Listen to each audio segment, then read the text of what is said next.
पाकर लगे यूं, खुदा को हमने भी देखा है, खुदा को हमने भी देखा है।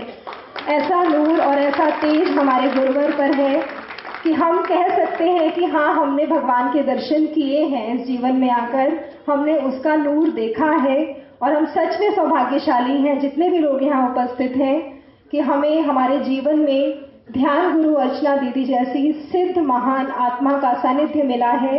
न जाने कौन से पुण्यों का फल है जो हम दीदी के मार्गदर्शन में जीवन में आगे बढ़ रहे हैं। और ये प्रमाण है जो देश विदेश से सभी साधक उपस्थित हुए हैं कि दीदी के चरणों का प्रेम और स्नेह हमें यहाँ तक लाया है और हम उनके चरणों में बहुत बहुत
बहुत अच्छी है। मुझे और कुछ नहीं चाहिए, तेरे चरणों में मैं लगा रहूं।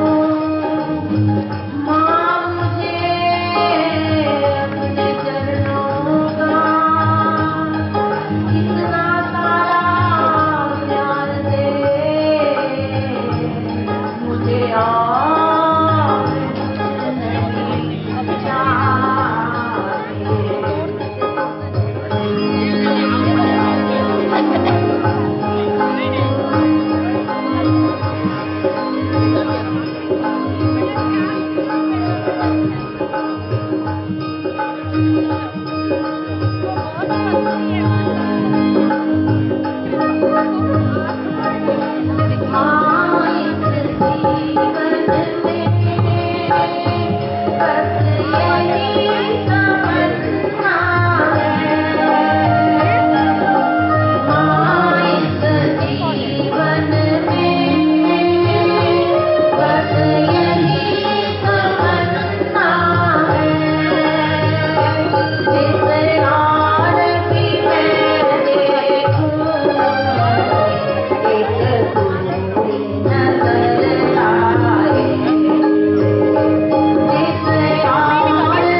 बहुत ही सौभाग्यशाली क्षण है और कहा जाता है इस सदगुरु की कृपा उसकी कृपा से ही मिलती है और जिनको बुलावा आता है गुरु का वही उपस्थित हो पाते हैं।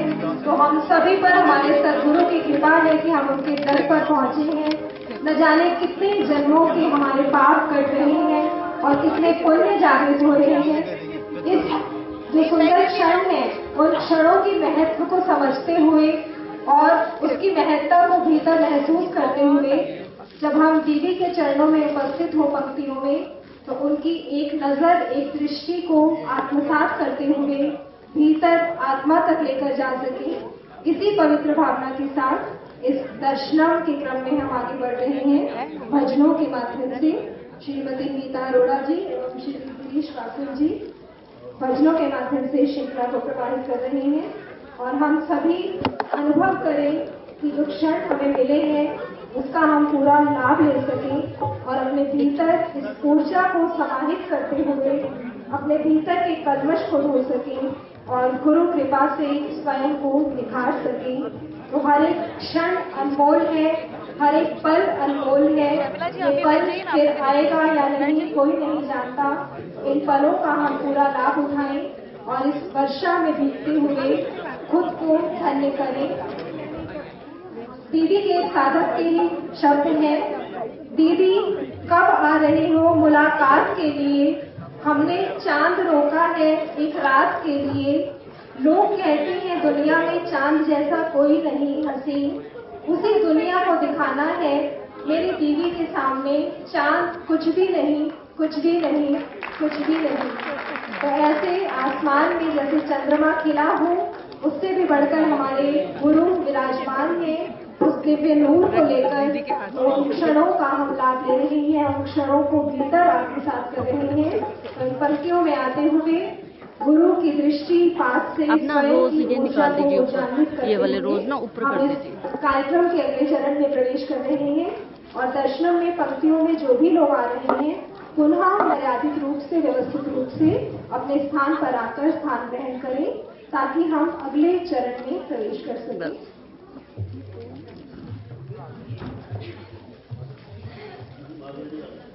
बस और मत कीजिए, अभी और मत कीजिए, अभी मत करो। अभी है वो दीदी के इधर से हटा दीजिए, जो लगा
बंद होना एक कला है। आंखों का बंद होना भीतर के उस द्वार का खुलना है, जिस द्वार के खुलते ही जन्मों का अंधकार दूर हो जाता है। आंखों के बंद होते ही वो दिखाई पड़ने लगता है जो खुली आंखों से दिखाई नहीं पड़ता।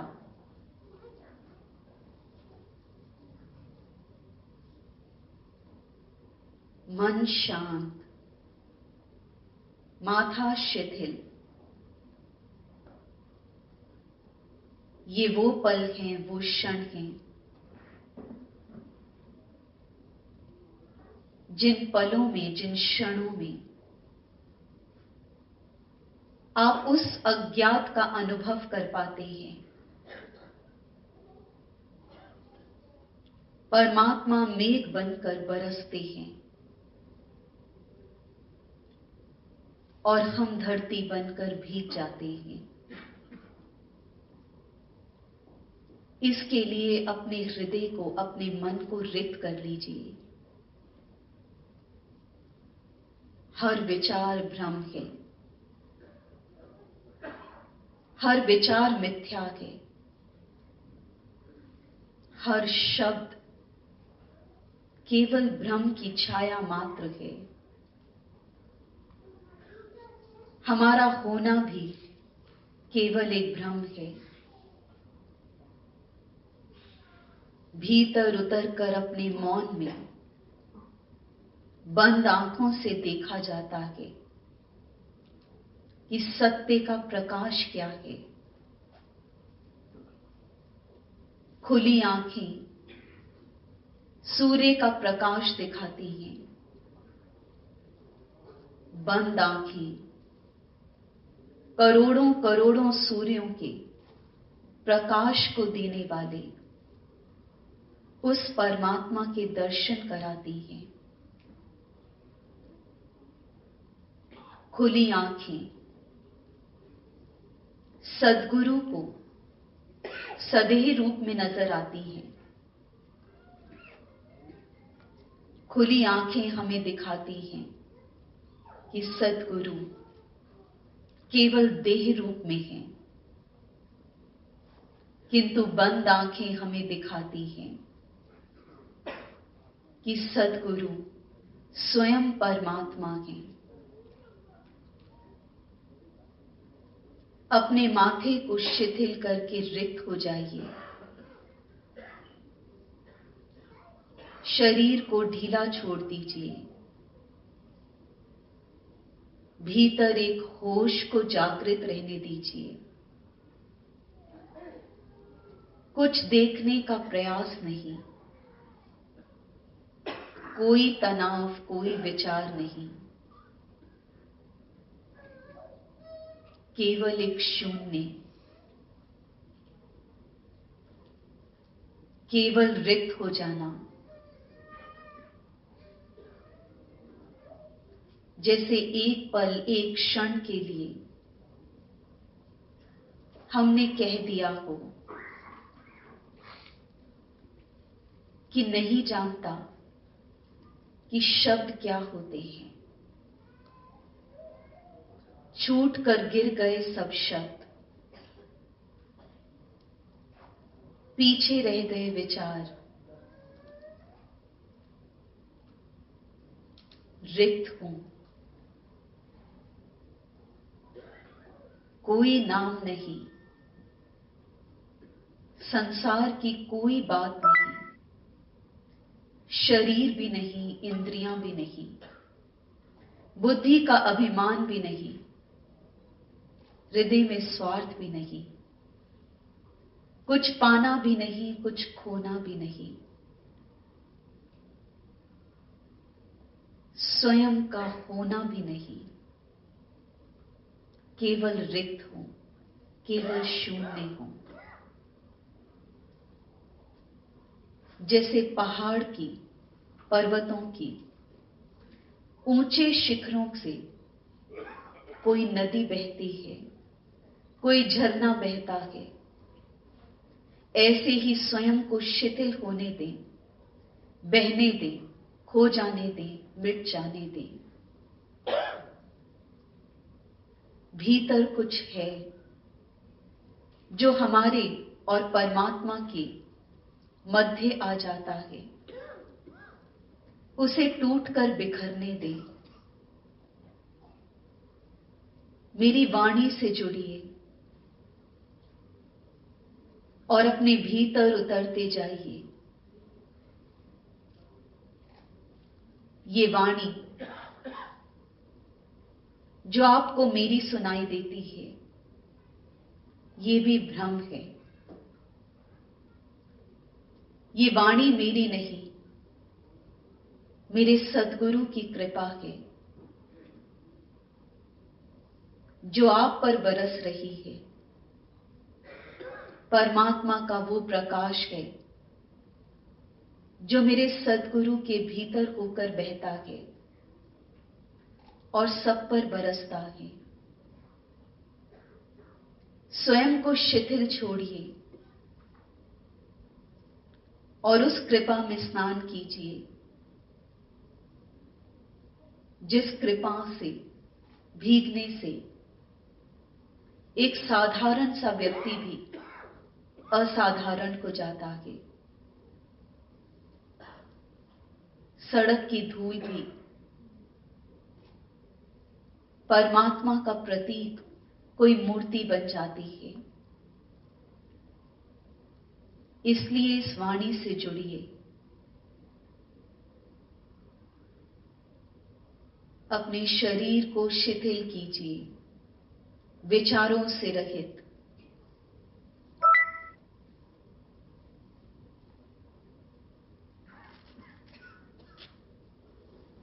अपने मन को शांत रखते हुए, रिक्त रखते हुए, जब तक हृदय में कोई विचार है वो नहीं आता, जब तक हृदय प्रार्थनाओं से भरा है वो नहीं कहता। भीतर की हर वाणी, हर इच्छा को समाप्त कर दीजिए और वो नूर बनकर उतर जाता है।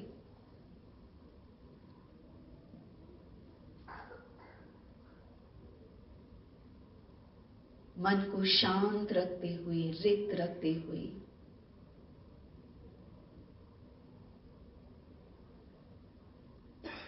ढीला छोड़ते जाइए।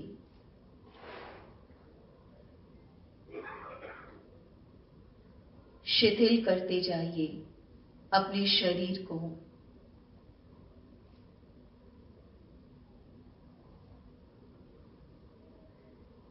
धीरे धीरे अपने मन की आंखों को अपने आज्ञा चक्र पर केंद्रित कीजिए। आज्ञा चक्र माथे का वो भाग है जिसे हम गुरु चक्र कहते हैं। महिलाएं जहां बिंदी लगाती हैं, पुरुष तिलक लगाते हैं। भगवान शिव का तीसरा नेत्र जिस स्थान पर है, माथा शिथिल, शरीर की ताकत से वो नहीं आता, समर्पण से, एकाग्रता से उसका अनुभव होता है।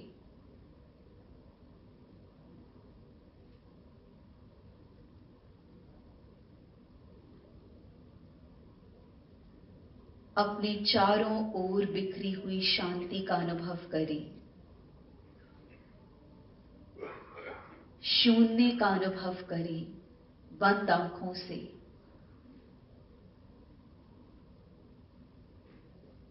अनुभव करें कि जैसे इस स्थान में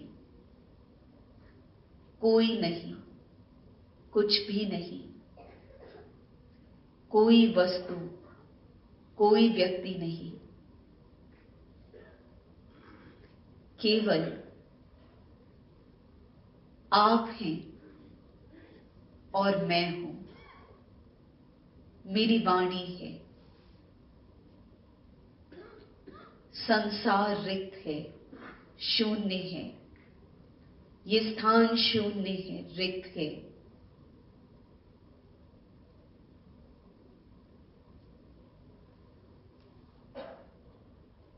शरीर को शिथिल रखिए।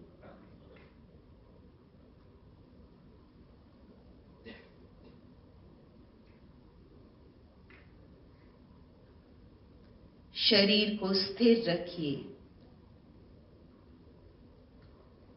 ध्यान आज्ञा चक्र पर, दोनों आईब्रोज जहां मिलती हैं, मध्य का बिंदु।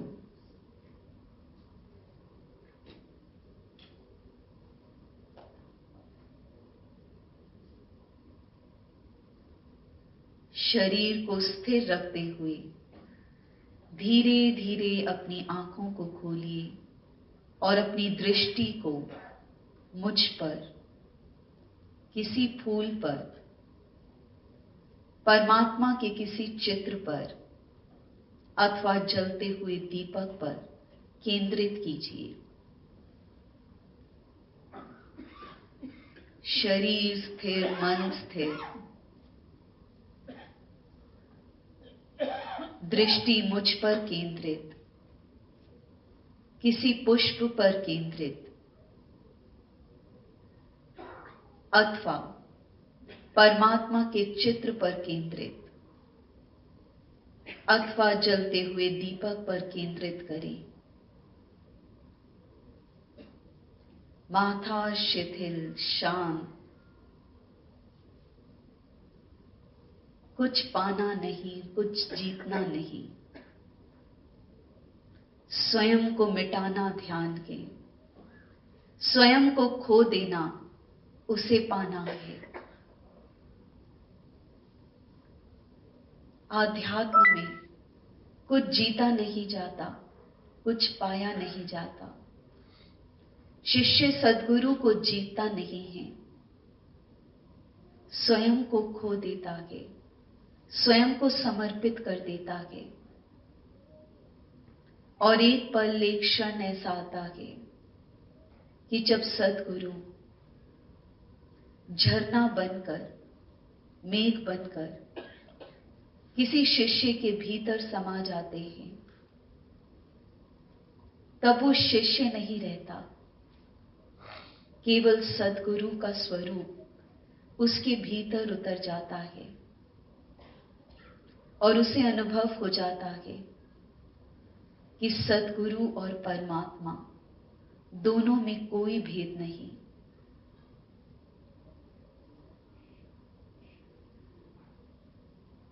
स्वयं को मिटाइए, कोई तनाव नहीं। दृष्टि आपके लिए ऊर्जा को एकाग्र करने का साधन बन जाए।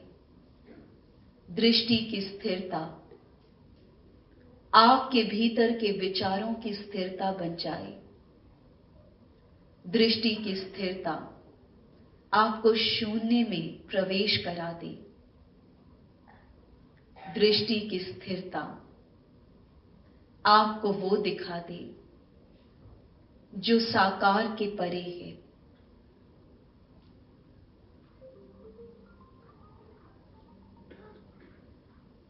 मन शांत, मन रिक्त, माथा शिथिल, चेहरा शिथिल, होठों पर मुस्कान।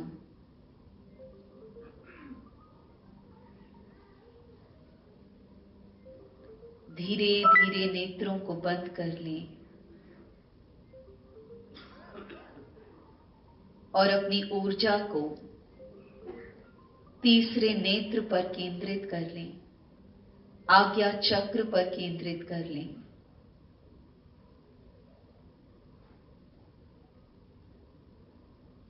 माथा शिथिल, चेहरा शिथिल।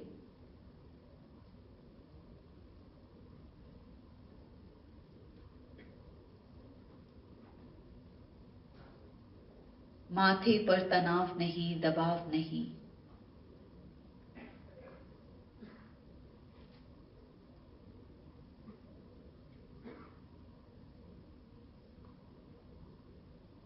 पूरा ध्यान आज्ञा चक्र पर।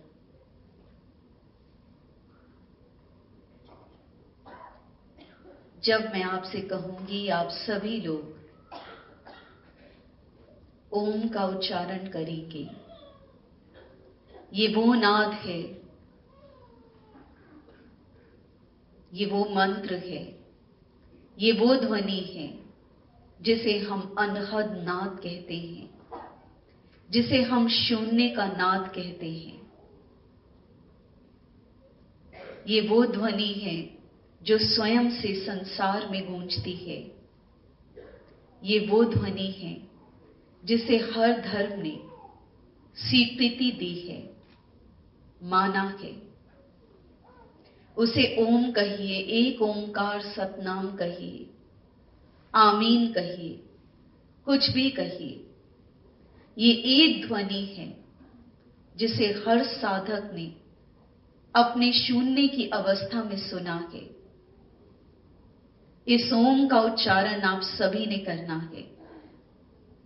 फिर भी किसी कारण से यदि आप ओम का उच्चारण न करना चाहें तो अपने होठों को बंद करके केवल म की गूंज करेंगे, भ्रमर की गूंज करेंगे। हमने प्रार्थनाएं बहुत की हैं, शब्दों का उच्चारण, मंत्रों का उच्चारण भी बहुत किया है। फिर क्या कारण है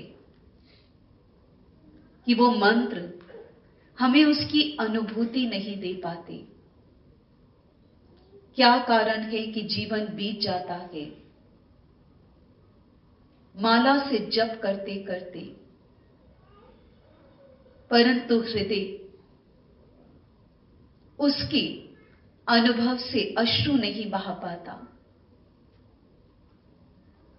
जीवन बीत जाता है प्रार्थनाएं करते करते। क्या कारण है कि वो नहीं सुनता? जीवन बीत जाता है हर स्थान पर उसे ढूंढते ढूंढते, खोजते खोजते, परंतु क्या कारण है कि वो दिखाई नहीं पड़ता? कारण केवल ये है कि हमारे हर शब्द, हमारा हर उच्चारण केवल कंठ से होता है। ध्वनि के माध्यम से यात्रा कीजिए, धरती से आकाश की ओर। उच्चारण के माध्यम से अपने भीतर एक हिलोर पैदा कीजिए और उसे पुकारिए। वो जो मीरा की आवाज सुनकर आता है, वो जो संतों और सिद्धों के पुकारने पर आता है, वो आएगा और बरसेगा। बस हृदय से उसे पुकारना है। आंखें बंद, कोई संसार नहीं, कोई दूसरा नहीं, केवल मैं हूं और आप हैं। ये वो पल हैं, वो क्षण हैं जिसमें आप अनुभव करते हैं कि संतों ने, सद्गुरुओं ने किस आनंद को पिया है। इसलिए अपने भीतर उतरना है और उसे पुकारना है। अपनी ही ध्वनि को सुनना है और अपनी ही ध्वनि के माध्यम से उसे पुकारना है। लाखों करोड़ों लोग हैं जो उसे पुकारते हैं। वो किसी को सुनता है, किसी की सुनता है, किसी को अपनी सुनाता है, किसी को गले से लगा लेता है, किसी को अपने भीतर समा लेता है, परंतु वो भेदभाव नहीं करता। जो हमारी पात्रता होती है हमें मिल जाती। तो अनुभव करता है कि सद्गुरु और परमात्मा एक ही थे। मैं ही अपने भ्रम में, इसलिए आपको अपने अनुभव बांट रही हूं कि जब भी ये अवसर मिले ध्यान का, कभी उसे चूकना मत। अपने भीतर उतरने का अवसर बहुत मुश्किल से मिलता है। समय को भूल जाइएगा, कार्यों को भूल जाइएगा, संसार को भूल जाइएगा, छलांग लगाइएगा और उस अवसर में झोली फैलाकर अपनी झोली को भर लीजिएगा। इसका प्रयास आप सभी करेंगे और इसके लिए मैं आज ये चाहती हूं कि आप सभी से मैं एक संकल्प करवाऊं। देखिए, आप सभी लोग यहाँ आए हैं और जन्मदिन पर जाते हैं तो गिफ्ट लेके जाते हैं, तोहफे लेके जाते हैं। आप लोग मेरे लिए भी फूल लाए हैं, गिफ्ट लाए हैं, लेकिन गुरु तो आपसे कुछ और गिफ्ट चाहते हैं। और मैं ये चाहती हूं कि जो मैंने पाया वो आप सब तक पहुंचा सकूं। इसके लिए मुझे आप सबका सहयोग चाहिए और आप सबका गिफ्ट मेरे लिए यही होगा कि आज से आप संकल्प लें कि आप प्रयास करेंगे। चलना प्रारंभ कीजिए, आपके हाथों को थामकर जो कुछ मैंने अपने सद्गुरु की कृपा से पाया है आपको देने का पूरा प्रयास करूंगी। लेकिन आपका समर्पण, आपका सहयोग मेरे लिए अपेक्षित है। तो आप संकल्प लेने के लिए मुझे ये बताइए और ईमानदारी से कितने लोग हैं जो आज से ये प्रयास करेंगे कि वो ध्यान में उतरना चाहते हैं। हाथ खड़ा कीजिए। ध्यान रखिएगा, संकल्प ले रहे हैं आप और गुरु के सामने ले रहे हैं। और बहुत सारे लोगों ने तो दो दो हाथ खड़े किए, तो ताली बजाइए अपने लिए। देखिए, मेरा मानना है कि जब व्यक्ति सोच लेता है तो संसार में ऐसा कुछ नहीं, ऐसा कोई नहीं, कोई कारण, कोई वजह नहीं जो आपको रोक सके। किसी जन्म में ये संकल्प मैंने लिया था और मैं यहां तक पहुंची। आज ये संकल्प आपने लिया है, उस संकल्प पर दृढ़ रहिए तो आप ये देखेंगे कि आप वहां तक पहुंच गए। इसके लिए आप प्रारंभ करेंगे कि जैसे मैंने आपको ओम का उच्चारण करवाया है, आप सभी लोग आसन के ऊपर बैठकर ओम का उच्चारण केवल 10 मिनट के लिए प्रारंभ कीजिए। ध्यान केंद्रित आपने करना है आज्ञा चक्र पर। आज्ञा चक्र कहते हैं जहां हम तिलक लगाते हैं, बिंदी लगाई जाती है। आपने देखा होगा शिव जी का तीसरा नेत्र इसी स्थान पर है। इसे गुरु चक्र भी कहते हैं। आपने अपने ध्यान को इस चक्र पर केंद्रित करना है। समय नहीं है कि मैं आपको इस चक्र की महिमा बता सकूं, लेकिन आपने ध्यान यहां केंद्रित करना है। 10 मिनट के लिए ओम का उच्चारण करना है। उसके उपरांत 5 मिनट के लिए शांत होकर बैठना है। केवल 15 मिनट का ये ध्यान आपने डेली करना है। आप कभी बदलना चाहें, ओम की जगह आप भ्रमर के समान गूंज कर सकते हैं। 15 मिनट के लिए आप बाहर कोई डीवीडी ले जाइए मेरी, आपको लगेगा कि मैं सामने बैठी हूं, उसे चलाइए, सुनिए और आंखें बंद करके अनुभव करिए कि दीदी मेरे सामने बैठी है और मैं इसी तरह यहां पे बैठा हूं और ओम का उच्चारण कर रहा हूं। लेकिन वो 15 मिनट आपके होंगे। फोन्स को बंद कर दीजिएगा, दरवाजे को लॉक कर दीजिएगा कि ये 15 मिनट मेरे हैं। तो संकल्प लीजिए, आप सब हाथ खड़ा कीजिए। कितने लोग ये प्रारंभ करेंगे? और आसपास जरा मुड़ के देखिए, अगर किसी ने हाथ नहीं उठाया हो तो आपको पता चलना चाहिए। जरा देखिए आसपास, सबने उठाए। चलिए अब ताली बजाइए जोर से अपने लिए। देखिए, मैं मानती हूं आपने ये संकल्प लिया तो आपका यहां आना और मेरा ये सब कहना सफल हुआ। इसके साथ साथ एक चीज मैं आप सबसे कहना चाहूंगी। देखिए, आप सब लोग ध्यान करेंगे, ध्यान शिविरों में आइए, ध्यान प्रारंभ कीजिए। इसके साथ साथ मैं ये कहना चाहूंगी कि एक जागरूक नागरिक बनकर आप सभी लोग अपने स्वास्थ्य पर भी पूरी तरह से ध्यान दीजिए। देखिए, मैं किसी भी चीज के अगेंस्ट में नहीं हूं, लेकिन फिर भी इतना कहना चाहूंगी कि आपके ऋषि मुनियों का प्राचीन ज्ञान, विज्ञान बहुत है। ध्यान आपके ऋषि मुनियों की देन है, ज्ञान उनकी देन है। आपके ऋषि मुनियों की एक और देन है जिसे हम आयुर्वेद कहते हैं, जड़ी बूटियां कहते हैं।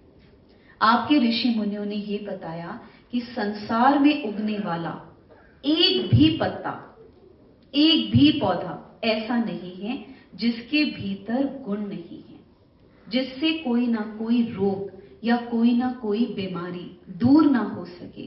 प्रकृति में एक भी पौधा ऐसा नहीं है। आपके ऋषि मुनियों के लिए कहा जाता है कि जब वो पौधों के निकट पहुंचते थे तो वो पौधा उन्हें खुद बताता था कि मेरी क्वालिटी क्या है, मैं क्या कर सकता हूं।